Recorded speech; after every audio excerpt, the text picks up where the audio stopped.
मत्तैचं शुभवर्तमान अध्याय 10 वचन 29 ते 31 पर्यंत मी वाचतो. सगळ्यांनी लक्ष देऊन ऐका.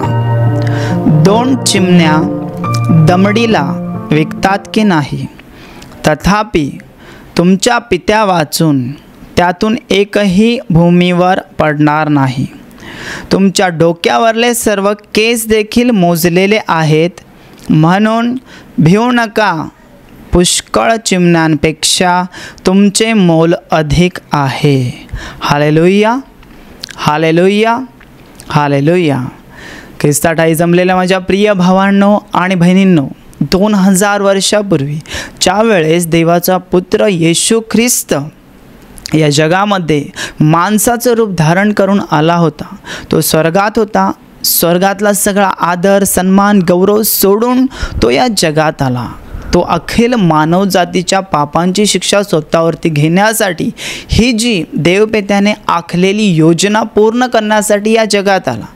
तो राजांचा राजा, प्रभूंचा प्रभू, देवांचा देव, स्वर्ग आणि पृथ्वीचा मालक या पृथ्वीवरती आला. ज्यावेळेस प्रभू येशू ख्रिस्त या पृथ्वीवरती आला, त्यावेळेस त्याच्या हातून खूप अद्भुत चिन्ह चमत्कार घडायचे. तो लोकांना बरं करायचा, अशुद्ध आत्म्यांना दटावून त्यांच्यातून हकलून घालवायचा, मुक्यांना वाचा द्यायचा, बहिरांना ऐकतं करायचा, आंधळ्यांना दृष्टी द्यायचा, मेलेले सुद्धा तो उठवायचा. अगदी अद्भुत चिन्ह आणि चमत्कार करत करत तो सर्व इस्रायल देशामध्ये, नगरामध्ये, गावागावामध्ये जाऊन सुवार्तेची घोषणा करायचा, स्वर्गाच्या राज्याची घोषणा करायचा. Hallelujah, hallelujah.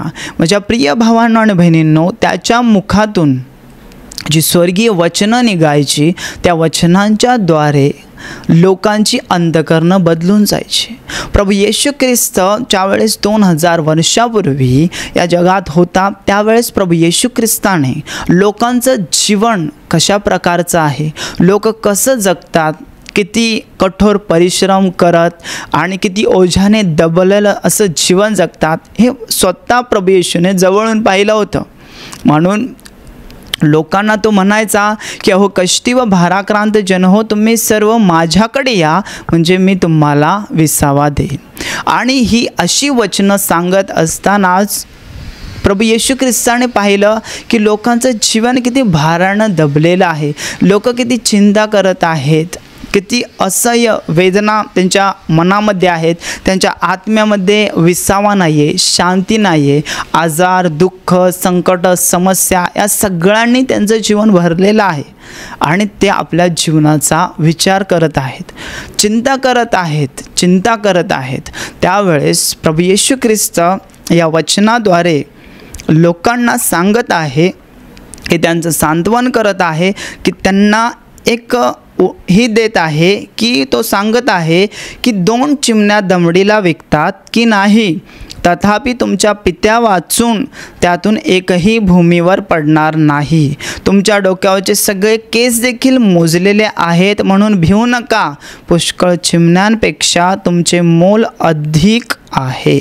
Hallelujah, hallelujah. माझ्या प्रिय भावांनो आणि बहिणींनो, देवाने या सुंदर अशा सृष्टीची निर्मिती केली आपल्या शब्दांच्या द्वारे. हे सुंदर असं आकाश, सूर्य, चंद्र, तारे, विविध प्रकारची फुलं, फळं, भाज्या, पक्षी, प्राणी, सगळं काही ही देवाने निर्माण केलेली ही निर्मिती आहे.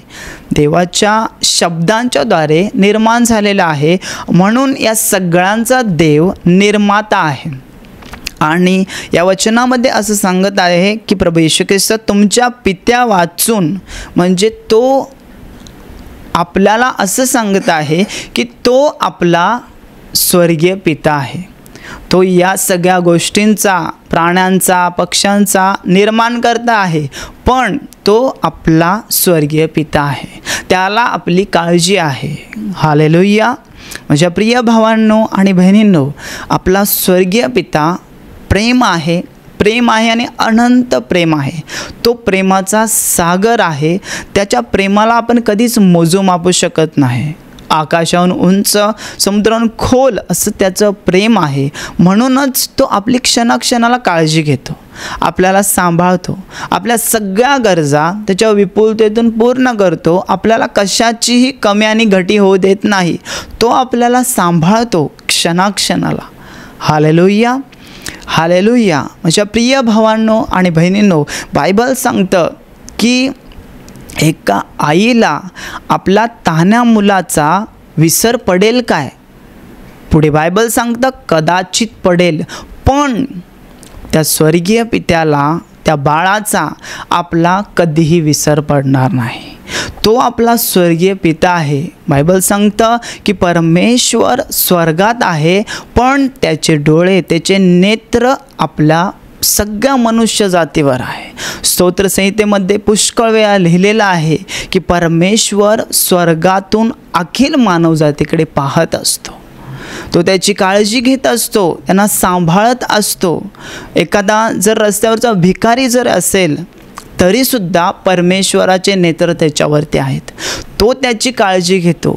त्याला दुष्काळाच्या प्रसंगी, त्याला जेव्हा भूक लागेल, तहान लागेल, तेव्हा त्याला कसं खायला आणि प्यायला द्यायचं आहे ते परमेश्वराला समजतं. त्याची व्यवस्था परमेश्वर लावून ठेवतो, कारण की परमेश्वर त्याच्या निर्मितीची काळजी घेतो. तर तो आपली काळजी घेणार नाही काय? नक्कीच घेईल.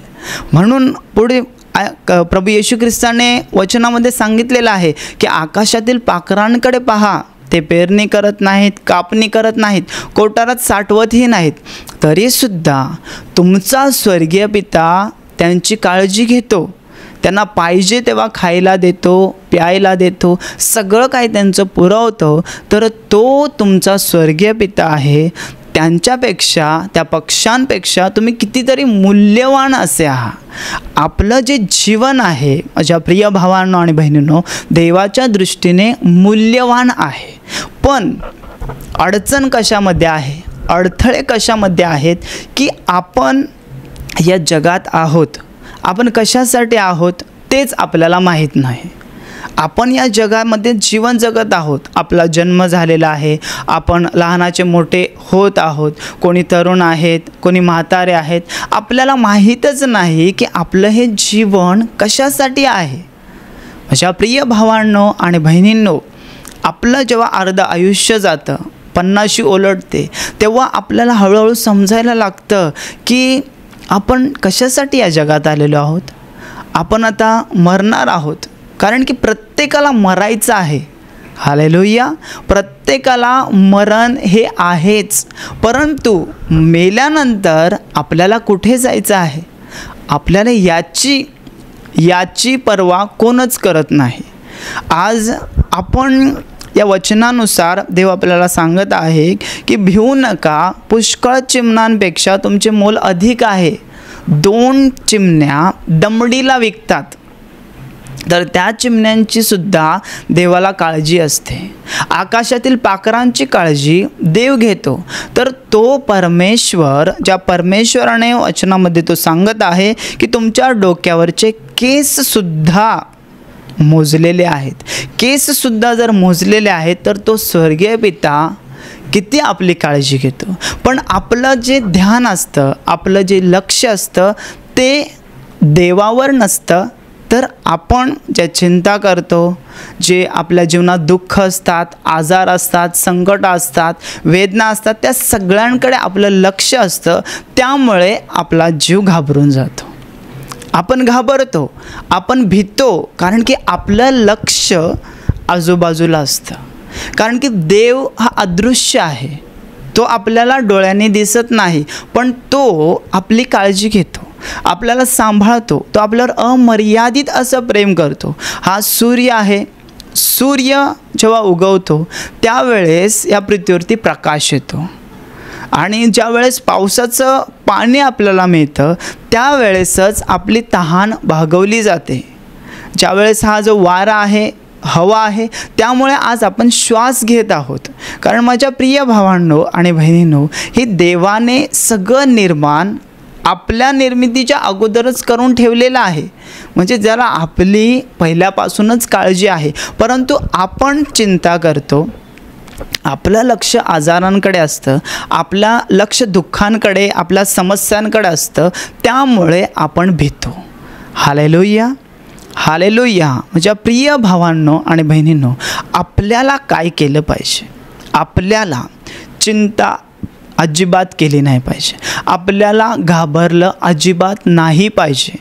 कारण की माझ्या प्रिय भावांनो आणि बहिणींनो, आपण या जगात आहोत, त्यावेळेस आपण जगामध्ये असतो, त्यावेळेस आपल्याला समजत नाही की पाप म्हणजे काय आहे, बरं काय आहे, वाईट काय आहे. आपली आणि जिवंत देवाची ओळखच नसते, आपल्याला समजतच नाही. कारण की ज्याप्रमाणे आपले जे पूर्वज असतात, म्हणजे आई वडील, आपले आजी आजोबा, अजून पणजोबा, जसं वाडवडिलांच्या परंपरेनुसार आपण जगत असतो, आपण वर्तन करत असतो. जे आपल्याला शिकवलं जातं त्याप्रमाणे आपण वागत असतो. त्यामुळे पाप म्हणजे काय आहे तेच आपल्याला माहीत नसतं. आपण पटकन शिव्या देऊन टाकतो, दुसऱ्याला पटकन मारतो, आपण उलट बोलतो, आपण दुसऱ्याला पटकन धोका देतो, आपण चोरी करतो पटकन. आपल्याला समजतच नाही. ज्याप्रमाणे एक डुक्कर असतं, डुक्कर काय करतं, त्याला फक्त घाणीमध्ये, चिखलामध्येच राहायला आवडतं. त्याला आपण बाहेर काढलं, कोणत्याही साबणाने चांगले आंघोळ घातली किंवा कोणतंही अत्तर लावलं तरीसुद्धा त्याचा स्वभावच असा आहे की घाणीमध्ये जायचं. अगदी त्याचप्रमाणे आपला पण स्वभाव, देव स्वभाव असा आहे की आपल्याला पापामध्येच राहायला आवडतं. Hallelujah, hallelujah. माझ्या प्रिय भावांनो आणि बहिणींनो, या पापी स्वभावामुळे जो देवाने हे जग निर्माण केलं, पृथ्वी निर्माण केली, त्यावेळेस पहिल्या मनुष्याची निर्मिती केली आणि पापाचा शिरकाव झाला. म्हणजे पहिला मनुष्य आदम आणि दुसरा मनुष्य अर्थात स्त्री हव्वा, या दोघांची निर्मिती केली आणि या दोघांना एका बागेमध्ये ठेवलं होतं आणि त्या बागेमध्ये पुष्कळशी झाडं होती आणि देवाने सांगितलं होतं की या बरं आणि वाईट जे ज्ञान देणारं झाड आहे त्याचं फळ खाऊ नको, जर त्याचं फळ खाशील तर खास मरशील, असं देवानं सांगितलं होतं. परंतु त्यावेळेस आदम तिथे नव्हता, परंतु हव्वा तिथे होती. त्यावेळेस सैतानाने सापाला भवकवलं आणि साप तिथे आला आणि सापाने हवेला म्हटलं की या बागेतल्या सगळ्या झाडांची तुम्ही फळं खाऊ शकता का? देवाने मना केली आहे का? तेव्हा हवा म्हणाली की हां, मी सगळ्या झाडांची फळं खाऊ शकतो, पण हे जे झाड आहे त्या झाडाला देवाने असं सांगितलेलं आहे की त्याला स्पर्श पण करू नका आणि फळ पण खाऊ नका, नाहीतर खास तुम्ही मराल. हालेलुया. देवाने काय सांगितलं होतं, जर तुम्ही याचं फळ खाल तर खास मराल, तुमचे डोळे उघडतील. पण देवाने त्याला काय सांगितलं की जर तुम्ही याचं फळ खाल आणि याला स्पर्श पण कराल तर तुम्ही खास मराल. Hallelujah, hallelujah. माझ्या प्रिय भावांनो आणि बहिणींनो, त्यांच्यामुळे देवाची आज्ञा मोडली आणि या जगामध्ये पापाचा शिरकाव झाला आणि या जगामध्ये जसं जसं पाप वाढत गेलं तसा माणूस देवापासून दूर गेलेला आहे आणि सैतानाच्या मगरमिटीत गेलेला आहे. त्यामुळे सैतान माणसाचं जीवन आजाराने, दुःखाने, संकटाने भरत आहे. हालेलुया. आपली आणि देवाची सहभागिताच नाही, आपली आणि देवाची ओळखच नाही, म्हणून आज या जगामध्ये सगळ्या प्रकारचे अडथळे निर्माण झालेले आहेत. Hallelujah, hallelujah. माझ्या प्रिय भावांनो आणि बहिणींनो, पण प्रभू येशू ख्रिस्त 2000 वर्षापूर्वी आला, तो आपण जे पापी आहोत या सगळ्या पापी लोकांची पाप स्वतःच्या देहावरती घेऊन वधस्तंभावरचं लाजिरवाणं मरण स्वीकारण्यासाठी, आपले आजार, आपले क्लेश, आपले दुःख, संकट, शाप, पाप सगळं काही त्याने स्वतःच्या देहावरती घेतले. त्याने आपल्यासाठी त्याचं निष्पाप निष्कलंक रक्त वाहिलं आणि त्याच्या पवित्र रक्तानेच आज आपल्याला पापांची क्षमा होते. माझ्या प्रिय भावांनो आणि बहिणींनो, देव पवित्र आहे आणि अतिपवित्र आहे. माणूस पापी आहे, महापापी आहे, अति महापापी आहे. पापी मनुष्य देवाच्या पवित्र सहभागितेमध्ये आणि देवाच्या पवित्र स्वर्गामध्ये जाऊ शकत नाही. Hallelujah, hallelujah. देव एवढा पवित्र आहे की त्याच्या पवित्रतेच्या स्वभावामुळे तो पापाकडे डुंकून पण पाहत नाही. तो माणसावर प्रेम करतो पण पापाचा द्वेष करतो. आणि आपण सगळे पापी आहोत. पण माझ्या प्रिय भावांनो आणि बहिणींनो, देवाने त्याच्या एकुलत्या एक पुत्राला जगात पाठवलेला आहे. आपण काय केलं पाहिजे? या एकुलत्या एक पुत्रावर म्हणजे प्रभू येशू ख्रिस्तावरती 100% विश्वास ठेवला पाहिजे. त्याला आपल्या जीवनाचा प्रभू आणि तारणारा म्हणून स्वीकारलं पाहिजे. त्यावेळेसच आपल्याला आपल्या पापांची क्षमा होते आणि आपला प्रवेश थेट स्वर्गाच्या राज्यात होतो. Hallelujah, hallelujah. माझ्या प्रिय भावांनो आणि बहिणींनो, तो आपला स्वर्गीय पिता आहे. तो आपली काळजी घेतो, आपल्याला सांभाळतो, आपल्या गरजा पूर्ण करतो. जर तो चिमण्यांची काळजी घेतो. एका वचनामध्ये असं सांगितलेलं आहे की तुम्ही कावळ्यांचा विचार करा. कावळा हा एक पक्षी आहे, चिमणी एक पक्षी आहे. ते आपल्या आजूबाजूला दिसतात. त्यांच्याकडे आपल्याला निरखून पाहण्याची गरज आहे. जर त्यांना खायला कोण देतो, प्यायला कोण देतो, त्यांची काळजी कोण करतो? परमेश्वर म्हणतो की तुमच्या डोक्यावरचे सर्व केस देखील मोजलेले आहेत. तुमच्यामध्ये असा कोण आहे की त्याने आपल्या डोक्यावरचे सगळे केस मोजलेले आहेत? असा कोण आहे का? नाही होऊ शकत. कारण की माझ्या प्रिय भावांनो आणि बहिणींनो, देवाचे नेत्र, देवाचे डोळे आपल्यावर अहोरात्र असतात. देवाचा कॅमेरा आपल्यावर अहोरात्र असतो. आपण काय करतो, कसं जगतो, कशी चिंता करतो, आजार, दुःख, संकट कशा प्रकारे आपल्या जीवनात येतात आणि त्यांना आपण कसं हँडल करतो, ते सगळं देव बघतो. माझ्या प्रिय भावांनो आणि बहिणींनो, प्रभू येशू ख्रिस्त सांगत आहे की म्हणून भिवू नका, पुष्कळ चिमण्यांपेक्षा तुमचे मोल अधिक आहे. चिमण्या, कावळे या सगळ्यांपेक्षा देवा अशी आपलं मोल अधिक आहे. तो आपली खूप काळजी घेतो, आपल्याला सांभाळतो, आपल्या गरजा पूर्ण करतो. कारण की त्यानेच आपल्याला हे सुंदर जीवन दिलेलं आहे आणि त्यानेच आपल्याला पृथ्वीवरती पाठवलेलं आहे आणि मेल्यानंतर आपल्याला त्याच्याकडेच जायचं आहे. हे डोळे, कान, नाक, तोंड हे सगळं जे शरीर आहे हे देवाने आपल्याला दिलेलं आहे.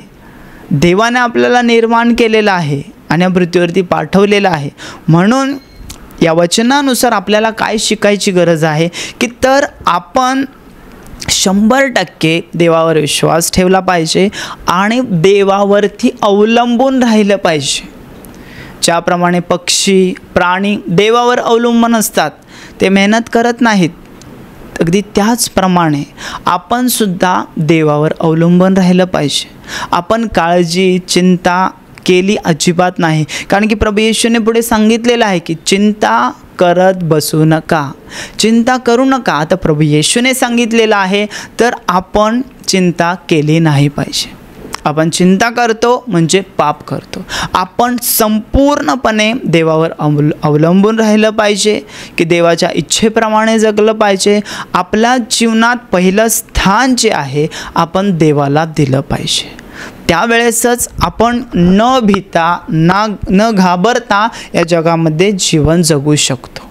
आणि माझ्या प्रिय भावांनो आणि बहिणींनो, असं जर जीवन जगायचं आहे तर आपल्याला प्रभू येशू ख्रिस्तावरती विश्वास ठेवला पाहिजे. आपल्या पापांची क्षमा मिळवून घेतली पाहिजे. सगळ्यांना क्षमा केली पाहिजे, आपले पाप कबूल केली पाहिजे, पश्चाताप केला पाहिजे आणि प्रभू येशूकडे क्षमा मागितली पाहिजे. आणि पुढची आपल्याला जर या जगामध्ये चांगल्या प्रकारचं जीवन जगायचं आहे तर आपल्याला देवाच्या ताकदीची गरज आहे. आणि ती देवाची ताकद आपल्याला कोण देतो तर तो देतो परमेश्वराचा आत्मा, पवित्र आत्मा. तो आपल्याला कसं जगायचं आहे ते शिकवतो. न भीता न कचरता तो आपल्याला जगण्यासाठी मार्गदर्शन करतो. आपण जे पापी जीवन जगत होतो ते जीवन आता पुढे जगायचं नाही, यासाठी आपल्याला आत्म्यामध्ये तो आपल्याला बलसंपन्न करतो. म्हणून माझ्या प्रिय भावांनो आणि बहिणींनो, त्यासाठी आपल्याला प्रभू येशू ख्रिस्तावरती पूर्ण विश्वास ठेवला पाहिजे. जर तो परमेश्वर त्या चिमण्यांची, त्या कावळ्यांची, पक्ष्यांची, त्याच्या निर्मितीची जो त्याचा निर्माता आहे, त्या सगळ्या गोष्टींचा निर्माता परमेश्वर आहे, त्यांची जर तो एवढी काळजी घेतो, तर तो आपला स्वर्गीय बाप आहे. एक पृथ्वीवरचा बाप जेवढी आपल्या मुलाबाळांची काळजी घेतो, त्याच्यापेक्षा कितीतरी अधिक पट तो परमेश्वर आपला स्वर्गीय पिता आहे, तो आपली काळजी घेतो. म्हणून माझ्या प्रिय भावांनो आणि बहिणींनो, त्याच्या ठाई म्हणजे बायबल सांगतं की पुष्कळ चिमण्यांपेक्षा तुमचे मोल अधिक आहे. आपण खूप त्याच्या दृष्टीने मौल्यवान आहोत. म्हणून माझ्या प्रिय भावांनो आणि बहिणींनो, काळजी करू नका, भिवू नका. आपले आजार, दुःख, संकट जी काही आहेत ती देवाला आपलं ओझं देवाकडे द्या. तो आपली काळजी घेतो, तो आपलं ओझं घेईल. कारण की त्यालाच आपली पर्वा आहे, तोच आपली काळजी घेतो. म्हणून माझ्या प्रिय भावांनो आणि बहिणींनो, घाबरू नका, काळजी करू नका. देवावर पूर्ण विश्वास ठेवा. म्हणजे तुम्ही जोपर्यंत जिवंत आहात तोपर्यंत तो तुमची काळजी घेईल आणि मेल्यानंतर सुद्धा तो तुम्हाला सार्वकालिक जीवनामध्ये घेईल. Hallelujah, hallelujah, hallelujah, hallelujah. माझ्या प्रिय भावांनो आणि बहिणींनो, आता मी तुमच्यासाठी प्रार्थना करणार आहे. म्हणून पूर्ण विश्वासाने तुमच्या आजारी भागावर हात ठेवा. जर आजारी भागावर हात ठेवणं शक्य नसेल तर विश्वासाने तुमच्या छातीवर हात ठेवा आणि या क्षणाला असा विश्वास बाळगा की प्रभू येशू ख्रिस्त मला स्पर्श करेल आणि मला बरं करेल. Hallelujah, hallelujah, hallelujah. पूर्ण विश्वास बाळगा. या क्षणाला प्रभू येशू तुम्हाला स्पर्श करेल. तुमच्या शरीरातील सर्व आजार, त्रास, वेदना, दुखणी, व्याधी या क्षणाला येशूच्या पवित्र नावात नष्ट होऊ दे.